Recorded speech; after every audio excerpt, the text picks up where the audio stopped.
Selamlar dostlar, hoş geldiniz. Yepyeni bir videoyla daha karşınızdayım. Bugün sizlerle açık alan savaşlarının vazgeçilmez komutanlarını konuşuyor olacağız. İki başlıkta ele alacağız bu konuyu. Alan hasarı komutanları ve support komutanlar şeklinde olacak. Support komutanlar derken birden fazla kıtaya debuff veya buff uygulayan, yani yükselten veya düşüren özellikler sağlayan komutanları konuşuyor olacağız. Alan hasarı komutanlarını hepimiz seviyoruz çünkü çok fazla kill kasmamızı ve rakibi hızlı bir şekilde püskürtmemizi sağlıyorlar. Onların üzerinde çok fazla durmayacağız çünkü farkı yaratan taraf support komutanları. Çünkü alan hasarı komutanlarını hepimiz kullanıyoruz.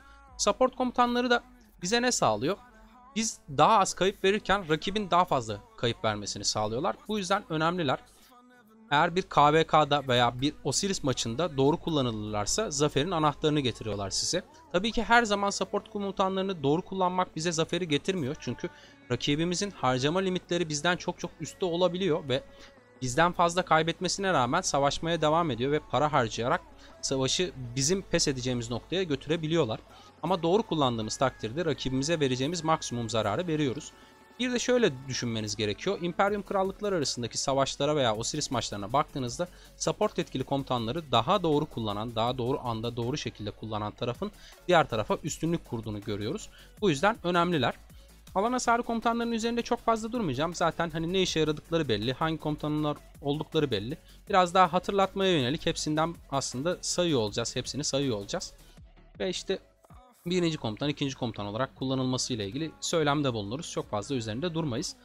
Ama ben şöyle bir şey daha yapacağım bu videoda. Dostlar, bizim videolarımızı izleyen ama oyunla ilgili çok fazla bilgi sahibi olmak istemeyen veya böyle çok detayına bilgiler edinmek istemeyen insanlar oluyor. O yüzden de bu iki başlığımızda onlar için 6 tane komutan seçtim. Yani onlara çok fazla uğraştırmadan, böyle çok detay vermeden sadece komutanları söyleyecek şekilde yardımcı olalım diyorum. Ondan sonra da biz daha detayına doğru, hani desteklere doğru da ilerleyelim. 6 tane alan hasarı komutanımızı sayarak başlayalım. YSG, Artemisia, Guan, William, Fatih Sultan Mehmet ve Nebukadnezar. 6 tane supportif etki komutanımız da Jeanne d'Arc, William, Guan, Alex, Ethelfield ve Mulan şeklinde tercih ettim. Daha fazla bilgiye sahip olmak isterseniz veya üzerinde konuşmalarımı merak ederseniz de devam edebilirsiniz videoya. Alan hasarı komutanlarını direkt sayarak ilerleyelim. Artemisia var. Artemisia birinci komutan olarak kullanılabiliyor ve çok fazla tanklığa sahip, savunma ağacından dolayı çok da güzel işler yapan bir komutan. Birinci komutan olarak kullanabilirsiniz. Fatih Sultan Mehmet var. Yine alan hasar veren komutanlar arasında. İkinci komutan olarak kullanmak daha uygun. Hem liderlik ağacından dolayı hem de çok fazla hedef haline gelmiş bir komutan. Oda kalan bir komutan. O yüzden ikinci komutan olarak saklamanız gerekiyor. Ethelfield yine aynı şekilde ikinci komutan olarak saklamanız gereken bir komutan. 5 kıtaya hasar verebilen, 8 hasar atan bir komutan. Kusunoki erken oyun için yine tercih edebileceğiniz, debuff etkilerini üzerinizden kaldıran ilk becerisi olan, yine ilk becerisiyle alan hasar atan ama hasar düşük bir komutan. Baybars yine listemizde yer buldu. Baybars alan hasarı olan bir komutan ve 5 tane kıtaya 1000 hasar atıyor ve hasar kaybı yaşamıyor. Birçok alan hasarı komutanı hasar kaybı yaşarken o alan hasarından herhangi bir kayıp yaşamıyor. O yüzden kıymetli diyebileceğimiz bir mor komutan alan hasarı konusunda. Lubu mevcut. Lubu daha çok para harcayan oyuncuların ilk becerisini 5 yaptıklarında ikinci komutan olarak kullanabilecekleri bir komutan. YSG mevcut yine aynı şekilde. YSG'de daha çok ikinci komutan olarak tercih edeceğiniz, biriminiz fark etmeksizin herhangi bir komutanınızın arkasında ne varsa elinizde zamanla en uygununa doğru çevirebileceğiniz bir komutan. Uygun kombinler üzerinde çok fazla durmayacağım. Alan hasarıyla yine çok güzel işler yapan, önündeki komutanın da beceri hasarını apladığı için 4. becerisiyle kıymetli bir komutan. William'dan support komutanlarda da bahsedeceğiz. William'da çok güzel işler yapan, alan hasarı olan bir komutan daha. Birinci komutan olarak kullanılabilir ama ikinci komutan olarak daha fazla fayda verebileceği kombinler mevcut. Guan Yu birinci komutan olarak kullanmanız daha öncelikli bir tercih. Çünkü alan hasarı yarı yarıya azalıyor ikinci komutan olarak kullanıldığında. O yüzden birinci komutan olarak kullanmanız gereken bir komutan. Leonidas alan hasarı olan ama Guan Yu'nun arkasında çok güzel işler yapabilen bir komutan. Guan Yu ile kullanmanızı tavsiye ediyorum. Çünkü ilk becerisi Guan Yu'nun sustur atıyor. Leonidas da sustura göre ilk becerisi güçlenen bir komutan. Yani rakibe sustur uygulandığında Leonidas'ın ilk becerisi daha çok iş yapıyor. Nebukadnezar yine alan hasarıyla güzel işler yapan bir komutan. Son komutanımızsa oyundaki Santuz'u. Yine alan hasarıyla güzel işler yapan, alınan beceri hasarını %10 düşüren, beceri hasarına %20 buff veren ve alan hasarınızı uyguladığınız rakip başına 50 öfke geri kazanımı sağlayan güzel bir alan hasarı komutan. Bu komutanları oyunun dönemlerine göre siz kendiniz tercih ederek alandaki üstünlüğü sağlamanız açısından değerlendireceksiniz. Alan hasarı komutanları bu başlık şeklinde ilerlediğimiz için, yani açık alan savaşlarının vazgeçilmez komutanları üzerinden ilerlediğimiz için değinmemiz gereken komutanlardı ama üzerine konuşmak istediğim taraf support komutanlar olduğu için konumuza dahil olduklarından dolayı bahsetmek istedim. Gelelim support komutanlara. Support komutanlar kimlerdir? Yani destek etkileri sağlayan, buff veya debuff uygulayan komutanlar. İlk aklınıza gelen Jeanne d'Arc'tır ama başka bir sürü komutan da var. Onların hepsini kombininizde, yani açık alan savaşınızda birliğinizle beraber, krallığınızla beraber kullandığınızda alanda üstünlük sağlıyorsunuz ve hepsinin kendine göre güzel üstünlük sağlama imkanları var. Jeanne d'Arc ne veriyor bize? Jeanne d'Arc piyadeye %30 sağlık veriyor, süvariye %30 savunma veriyor, okçuya %30 saldırı veriyor. 50 öfke de kazandırıyor size ilk becerisini kullandığında. 4 saniye süren bir buff etkisi var. O yüzden güzel bir komutan. Jeanne d'Arc'tan sonra Mulan'ı konuşmak istiyorum. Çünkü benzer etkileri var ikisinin. Mulan'ın şöyle bir durumu var dostlar. Mulan az önce Jeanne d'Arc mesela birimlere göre farklı bufflar veriyordu. Mulan bütün birimlere aynı buff'ı veriyor. Yani saldırıyı, savunmayı ve sağlığı %15 arttırıyor bütün birimler için 2 saniyeliğine. Ama ustalık becerisi açıldığında bu beceri daha da etkin hale geliyor. Çünkü ustalık becerisi ilk becerisini güçlendiriyor ve ilk becerisi bu komutanın en önemli becerisi zaten. İlk becerisindeki bu %15 bufflar bir anda %20'ye çıkıyor ve toplamda %61 buff'a sahip oluyorsunuz ve 1 saniye artıyor süresi. İntikal hızını da arttırdığı için çok güzel bir şekilde rakibinizi hem alanda stat olarak üstünlük yakalayıp hem de kovalayabiliyorsunuz. O yüzden ustalık becerisi açılmış bir Mulan'ın sağladığı buff'la bütün birimlere de bu buff'ı verdiğini düşünecek olursak çok güzel işler yapabilirsiniz. Yani Jeanne d'Arc ve Mulan'ı alanda bol bol bulundurmanız lazım. İkinci komutan olarak. Çünkü kırılganlar ve ilk komutan olarak kullanılmaya uygun değiller. İkinci komutan olarak bulundurmanız lazım derken hemen onları nasıl bulunduracağınızın bir tüyosuna geçelim. Konstantin.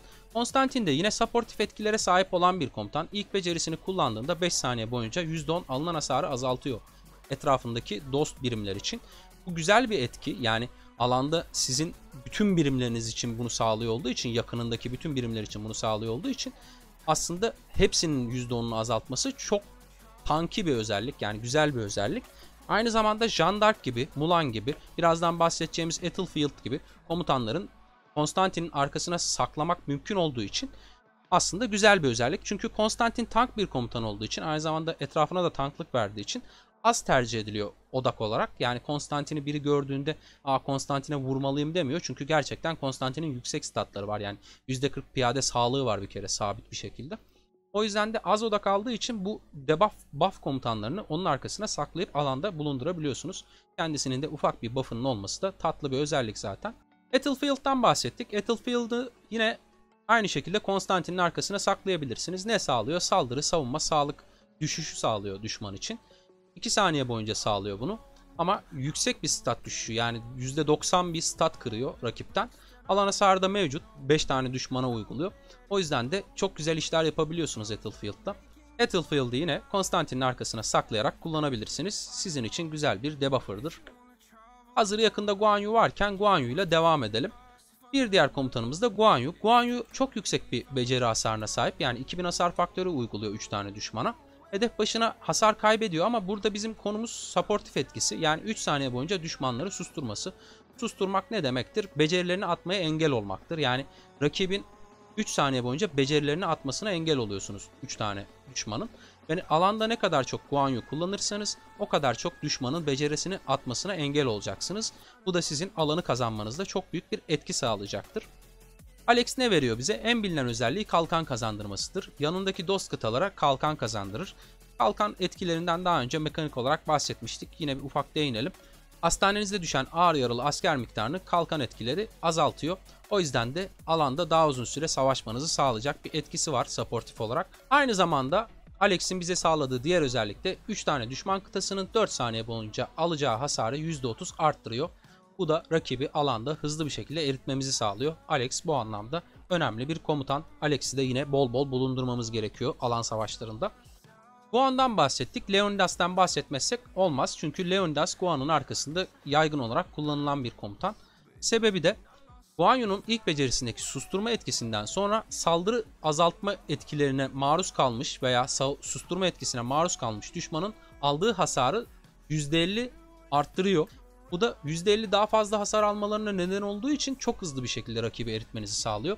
Bu anlamda Leonidas da yine alanda kullanmanız gereken değerli bir komutandır. Hazır buraya kadar gelmişken ben de olmaması hasebiyle burada bulunan Lubu'dan devam edelim. Dostlar, şimdi Lubu'nun ilk becerisi düşük bir hasar atıyor. İkinci komutan olarak kullanmaya uygun bir komutan. Düşük bir hasar atmasının yanı sıra savunma azaltma sağlıyor %40 ve bu çok yüksek bir stat kırma. Bu yüzden de rakibi hızlı eritmeniz için yine supportif olarak ikinci komutan olarak bulundurmanız, alanda kullanmanız gereken komutanlardan birisi olabilir. Değerlendirebilirsiniz Lubu'yu. Bu listenin en gözde ismi olan William'dan bahsetmezsek olmaz. Şimdi dostlar, supportif komutanlar içerisinde, bu az önce bahsettiklerimiz içerisinde hani bakıyorsunuz Alex, işte Guan Yu'nun sağladığı şeyler çok güzel. İşte Jeanne d'Arc'ın Mulan'ın sağladığı şeyler çok güzel ama William'ın sağladığı şey de çok çok güzel olduğu için, onları da daha yukarıya çıkaracağı için William'ı gerçekten çok bol kullanmamız lazım. Alanda mümkün olduğunca ne kadar kralınızın max William'ı varsa o alana sokması gerekiyor. O alan savaşını kazanmanız için. Çünkü William ilk becerisini kullandıktan sonra etrafındaki dost birimlere %20 savunma bonusu sağlıyor ve her saniye 50 öfke kazandırıyor onlara. Ve ilk becerisini kullandıktan sonra bunu sağlıyor olması çok güzel bir özellik. İlk becerisini birden fazla düşmana isabet ettirdiğiniz takdirdeki alan savaşında bu çok kolay bir şey. Hem savunma kazanacak kıtalarınız hem de saniye başına öfke kazanacak ve alanda çok fazla bilim bulununca bu özellik çok güzel bir şekilde artacak. Evet, savunma özelliği steklenmiyor. Yani bir diğer William'ın attığı savunma bonusuna stekleyip de %40'a çıkartmıyorsunuz. Aldığınız bu öfke kazanımları sayesinde çok fazla hızlı beceri kullanıyorsunuz ve rakibi alanda çok hızlı bir şekilde temizliyorsunuz. O yüzden William bu listenin gerçekten en önemli komutanlarından bir tanesi. Son supportif komutanımıza gelecek olursak da Richard ne sağlıyor bize? İlk becerisini kullandıktan sonra 5 tane düşmana kadar 2 saniyelik hasar azaltma uyguluyor. Yani yelpaze şeklindeki alanına 5 düşman denk getirebilirseniz, ki alan savaşlarında bu çok kolay oluyor, onların 2 saniyeliğine hasarını düşürüyorsunuz. Hasar azaltma veya hasar arttırma ne işe yarar? Normal saldırılar, karşı saldırılar ve beceri hasarını kapsayan bir özelliktir. Yani Richard'ın uyguladığı 2 saniyelik bu debuff aslında onların beceri atmasına denk gelirse hem nüklerini kıracak hem de karşı saldırı ve normal saldırılarını da azaltıyor olacak. Diğer debuffer ve buffer'lara göre biraz daha etkileri kısık gibi görünse de Richard oyunun çok uzun zamanında kullanacağınız bir komutan olduğu için aslında bu etkisinden çok uzun süre yararlanacaksınız. Az önce Konstantin'den bahsetmiştik. Konstantin'in arkasında bu buffer ve debuffer komutanları saklayabileceğimizi söylemiştik. Yani Jeanne d'Arc, Mulan, Battlefield, Lubu'yu saklayabileceğimizden bahsetmiştik. Yine Konstantin gibi arkasında bu komutanları saklayabilirsiniz. Böylece debuff etkilerinden çok daha uzun süre faydalanmış olursunuz veya buff etkilerinden. Çünkü bu komutanlar ilk hasar alma odağında değiller. Yani ilk tercih değiller hasar alınması konusunda. Kırılgan olmadıkları için. Aynı zamanda Richard'ın zaten iyileştirmesi olduğu için bu debuffer komutanların etkilerini aslında daha fazla alanda tutmanızı sağlayacak. Benim support komutanlarla ilgili söyleyeceklerim bu kadar şu an için. Ama arada kalan bazı komutanlar vardı. Onlara da değinmek istiyorum açıkçası. Arada kalan bazı komutanlar var. Arada kalan komutanlardan ilki de Tomris. Tomris bizim listelerimize ikisine de dahil olamadı ama arada kalanlar olarak değerlendirmem gerektiğini düşündüm. Çünkü Tomris'in sağladığı etki çok güzel bir etki.